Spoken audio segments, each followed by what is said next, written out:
Mylara Lingeshwara ಪವಾಡದಿಂದಲೇ ಡಿಕೆಶಿಗೆ CM ಪಟ್ಟ. ತಪ್ಪು ಕಾಣಿಕೆಯಾಗಿ ಬೆಳ್ಳಿ ಹೆಲಿಕಾಪ್ಟರ್ ಹರಕೆಗೆ ಸಿಕ್ಕ ಫಲಾನ ಇದು. ಮೈಲಾರ ಲಿಂಗರ ಶಕ್ತಿಯನ್ನ ಗುಣಗಾನ ಮಾಡಿದಂತ ಗೊರವಪ್ಪ. ಡಿಕೆ ಶಿವಕುಮಾರ್ ಮಾಡಿದ ತಪ್ಪನ್ನ ಕ್ಷಮಿಸಿ ವರ ನೀಡಿದ ಮೈಲಾರೇಶ. ವಿಜಯನಗರ ಜಿಲ್ಲೆಯ ಹೂವಿನಹಡಗಲಿ ತಾಲೂಕಿನ ಸುಕ್ಷೇತ್ರ ಮೈಲಾರ ಲಿಂಗೇಶ್ವರ. ಅಂದು ತಿಳಿಯದೆ ಮಾಡಿದ ಪ್ರಮಾದಕ್ಕೆ ಮೈಲಾರ ಲಿಂಗನ ಆಶೀರ್ವಾದ. 2019ರಂದು ಹೆಲಿಕಾಪ್ಟರ್ನಲ್ಲಿ ಆಗಮಿಸಿ ಕೋಪಕ್ಕೆ ಗುರಿಯಾಗಿದ್ರು ಡಿಕೆ ಶಿವಕುಮಾರ್. ಸುಕ್ಷೇತ್ರ ಮೈಲಾರಕ್ಕೆ ಭೇಟಿ ನೀಡಿ ಪೂಜೆ ಸಲ್ಲಿಸಿದ್ದಂತ ಡಿಕೆ ಶಿವಕುಮಾರ್ 1 ಕೆಜಿಯ ಬೆಳ್ಳಿ ಹೆಲಿಕಾಪ್ಟರ್ ತಪ್ಪು ಕಾಣಿಕೆಯಾಗಿ ನೀಡಿ ಪೂಜೆಯನ್ನ ಸಲ್ಲಿಸಿದ್ರು. ಪೂಜೆ ಸಲ್ಲಿಸಿದ ಬಳಿಕ ಬದಲಾಯಿತು ಡಿಕೆ ಶಿವಕುಮಾರ್ ಅವರ ರಾಜಕೀಯ ಬದುಕು. ಕಂಟಕಗಳು ದೂರವಾಗಿ ಜೈಲಿನಿಂದ ಬಿಡುಗಡೆ ಆದ್ರು. ಕೆಪಿಸಿಸಿ ಅಧ್ಯಕ್ಷ ಸ್ಥಾನ ಸಿಕ್ತು, ಡಿಸಿಎಂ ಸ್ಥಾನ ಸಿಕ್ತು. ಇದೀಗ ಸಿಎಂ ಸ್ಥಾನವನ್ನು ಏರ್ತಾ ಇರುವಂತ ಡಿಕೆ ಶಿವಕುಮಾರ್ ಪೂಜೆ ಸಲ್ಲಿಸಿ ತಪ್ಪು ಕಾಣಿಕೆ ನೀಡಿದ ಬಳಿಕ ಅದೃಷ್ಟವೇ ಬದಲಾಗಿದೆ. 7 ಕೋಟಿ ಮೈಲಾರ ಲಿಂಗೇಶ್ವರನ ಸನ್ನಿಧಿಗೆ ಹೆಲಿಕಾಪ್ಟರ್ ಮೂಲಕ ಬಂದು ಅಚಾತುರ್ಯ ಮಾಡಿರ್ತಕ್ಕಂಥದ್ದು ಡಿಕೆ ಶಿವಕುಮಾರ್ ಅವರು 2020ರಲ್ಲಿ.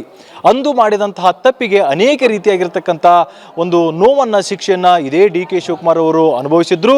ಅದಾದ ನಂತರ ಅವರು ತಪ್ಪು ಅರಿವಾಗಿ ಐತಿಹಾಸಿಕ ಸುಕ್ಷೇತ್ರ ಆಗಿರತಕ್ಕಂಥ ವಿಜಯನಗರ ಜಿಲ್ಲೆಯ ಮೈಲಾರ ಕ್ಷೇತ್ರಕ್ಕೆ ಬಂದು 1 ಕೆಜಿಯ ಬೆಳ್ಳಿ ಒಂದು ಹೆಲಿಕಾಪ್ಟರ್ನ ಇಲ್ಲಿ ತಪ್ಪು ಕಾಣಿಕೆಯನ್ನು ಕೊಟ್ಟು ಅವರ ಒಂದು ಏನು ತಪ್ಪಿಗೆ ಶಿಕ್ಷೆಯನ್ನು ಪರಿಪೂರ್ಣವಾಗಿ ಮಾಡಿರ್ತಕ್ಕಂಥದ್ದು. ಜೊತೆಗೆ ಅಲ್ಲಿ ಪೂಜೆಯನ್ನು ಕೂಡ ಮಾಡಿರ್ತಾರೆ. ಇದಾದ ನಂತರ ಅವರಿಗೆ ಸರ್ಕಾರ ಬರುತ್ತೆ, ಉಪಮುಖ್ಯಮಂತ್ರಿ ಆಗ್ತಾರೆ, ಈಗ ಮಂತ್ರಿ ಕೂಡ ಆಗ್ತಾ ಇದ್ದಾರೆ. ಮೈಲಾರ ಲಿಂಗೇಶ್ವರನನ್ನು ನಂಬಿದರೆ ಅಥವಾ ಅಲ್ಲಿ ಬಂದು ಶರಣಾದರೆ ಏನೆಲ್ಲ ರೀತಿಯಾಗಿರ್ತಕ್ಕಂಥ ಒಳ್ಳೇದಾಗುತ್ತೆ ಅನ್ನೋದಕ್ಕೆ ಈಗ ಸದ್ಯ ಡಿ ಕೆ ಶಿವಕುಮಾರ್ ಅವರ ಕಾರಣ. ಇದ್ರ ಬಗ್ಗೆ ಮಾತನಾಡೋದಕ್ಕೆ ಗೊರವಪ್ಪ ಅಂದರೆ ದೇವರನ್ನು ಸ್ಮರಿಸಿ ದೇವರನ್ನು ನಡೆಯುವಂತಹ ಗೊರವಪ್ಪರು ನಮ್ಮ ಜೊತೆಗಿದ್ದಾರೆ. ದೇವರ ಶಕ್ತಿ ಬಗ್ಗೆ ಪವಾಡ ಬಗ್ಗೆ ಅವರು ಮಾತನಾಡ್ತಾರೆ. ಈಗ ನೀವು ಕೂಡ ಏನಂತಂದರೆ ದೇವರನ್ನು ಕೂಡ ಏನಂತ ಸ್ಮರಿಸ್ತೀರಿ, ಆರಾಧಿಸ್ತೀರಿ. ದೇವರ ಶಕ್ತಿಯನ್ನು ನೋಡಿದ ಈಗ ಎದುರುಗಡೆನೇ ಇದೆ ಉದಾಹರಣೆ. ಡಿ ಕೆ ಶಿವಕುಮಾರ್ ಅವರು ಅಂದು ಮಾಡಿದಂತಹ ತಪ್ಪಿಗೆ ತಪ್ಪು ಕಾಣಿಕೆಯನ್ನು ಕೊಟ್ಟರು, ಈಗೆಲ್ಲ ಒಳ್ಳೇದಾಗ್ತಾ ಬಂತು. ಸೊ ಇದ್ರ ಬಗ್ಗೆ ಏನು ಹೇಳ್ತೀರಿ ಗೌರಪ್ಪರು? ಒಳ್ಳೇದಾಗತ್ತೆ. ಮೈಲಾರ ಲಿಂಗಪ್ಪಂಗೆ ನಂಬಿದ್ರೆ ಒಳ್ಳೇದಾಗತ್ತೆ ಖಂಡಿತ. ಅವರಿಗೆ ನಾವು ಎಷ್ಟು ನಂಬ್ತೀವಿ, ಮೈಲಾರ ಲಿಂಗಪ್ಪ ನಮಗೆ ನಂಬ್ತಾನೆ. ಮೈಲಾರ ಲಿಂಗಪ್ಪ ಇದ್ದಾನೆ ಅನ್ನೋದು ಇದೇ ಒಂದು ಸಾಕ್ಷಿ. ನಾವು 2020ರಲ್ಲಿ ಡಿ ಕೆ ಶಿವಕುಮಾರ್ ಆ ರೀತಿ ಬಂದಿದ್ರು. ಸೊ ಅವಾಗ ನೀವು ಕೂಡ ಇದ್ರಿ ಅಂತಂದು ಹೇಳಿದ್ರಿ. ಅವಾಗ ಆ ರೀತಿ ಮಾಡಿದ್ರೆ ಏನು ಸಮಸ್ಯೆ ಆಗಿತ್ತು ಅವ್ರಿಗೆ ನಿಮ್ಗೆ ನೋಡಿದಂಗೆ? ಅವರಿಗೆ ಆಗಿದ್ದಂದರೆ ಜಾತ್ರೆ ಎಲ್ಲ ಮುಗಿಸ್ಕೊಂಡು ಕಾರ್ಣಿಕ ಮುಗಿಸ್ಕೊಂಡು ಹೋಗೋ ಟೈಮಲ್ಲಿ ಕಾರ್ಣಿಕ ಸ್ಥಳದಿಂದ ಹೋದರು ಅನ್ನೋದೊಂದು ಮಾತಿತ್ತು. ಹಾಗಾಗಿ ಅವರಿಗೆ ತೊಂದರೆ ಆಯಿತು ಅನ್ನೋದು ಒಂದಿತ್ತು. ಆನಂತರ ಅವ್ರು ಇಲ್ಲಿ ಬಂದು ಸ್ವಾಮಿ ಕ್ಷೇತ್ರಕ್ಕೆ ಬಂದು ಸನ್ನಿಧಿಗೆ ಬಂದು ಕ್ಷಮೆಯನ್ನು ಬೇಡಿ 1 ಕೆಜಿ ಹೆಲಿಕಾಪ್ಟರನ್ನು ಬೆಳ್ಳಿದು ಕೊಟ್ಟು ಹೋಗಿದ್ರು.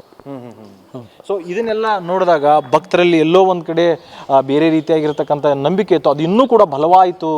ಮೈಲಾರ ಲಿಂಗಪ್ಪನ ನಂಬಿದರೆ ಕೈ ಬಿಡೋದಿಲ್ಲ, ಅವನು ಎಲ್ಲ ರೀತಿಯಾಗಿರ್ತಕ್ಕಂಥ ಸಕಲ ರೀತಿಯ ಐಶ್ವರ್ಯಗಳನ್ನು, ಸಂಪತ್ತನ್ನು, ಆರೋಗ್ಯನ ಕರುಣಿಸ್ತಾರೆ ಅನ್ನೋದಕ್ಕೆ ಡಿ ಕೆ ಶಿವಕುಮಾರ್ ಅವರಿಗೆ ಪದಗ್ರಹಣ ಆಗ್ತಾ ಇದೆ ನೂತನ ಸಿಎಂ ಆಗಿ. ಇದು ಸಾಕ್ಷಿ ಅಂತ ಅನಿಸ್ತಾ ಇದೆಯಾ ಗೌರಪ್ಪ?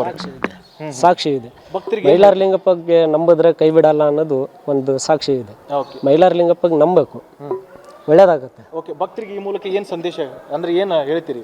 ಮೈಲಾರ ಲಿಂಗಪ್ಪಗೆ ನಡೀರಿ, ಒಳ್ಳೇದಾಗತ್ತೆ ಅನ್ನೋದು ಒಂದು ಉದಾಹರಣೆ ಇದೆ. ಓಕೆ, ಈಗ ನೂತನವಾಗಿ ಸಿಎಂ ಆಗ್ತಾ ಇದ್ದಾರೆ ಡಿ ಕೆ ಶಿವಕುಮಾರ್ ಅವರು. ಸೊ ಅವ್ರಿಗೆ ಹೇಳೋದಾದರೆ ನೀವು ರಾಜ್ಯದ ಜನಕ್ಕೆ ಏನೆಲ್ಲ ಒಳ್ಳೇದು ಮಾಡಬೇಕು ಅಂತ ನೀವು ಗೌರವಪ್ಪಾಗಿ ಭಕ್ತರ ಮೂಲಕವಾಗಿ ಏನು ಕೇಳ್ಕೊತೀರಿ? ರೈತರಿಗೆ ಒಳ್ಳೇದು ಮಾಡಬೇಕು. ಆಮೇಲೆ ರೈತರಿಗೆ ಒಳ್ಳೇದು ಮಾಡ್ಬೇಕು ಅನ್ನೋದು ಒಂದು ಮುಖ್ಯ.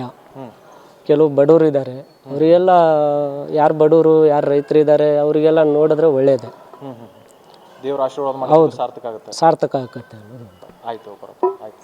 ಸೊ ಇದಿಷ್ಟು ಗೊರವಪ್ಪರು ಬಹಳ ಅರ್ಥಗರ್ಭಿತವಾಗಿ ಈಗಾಗಲೇ ಮಾತಾಡಿರುವಂಥದ್ದು.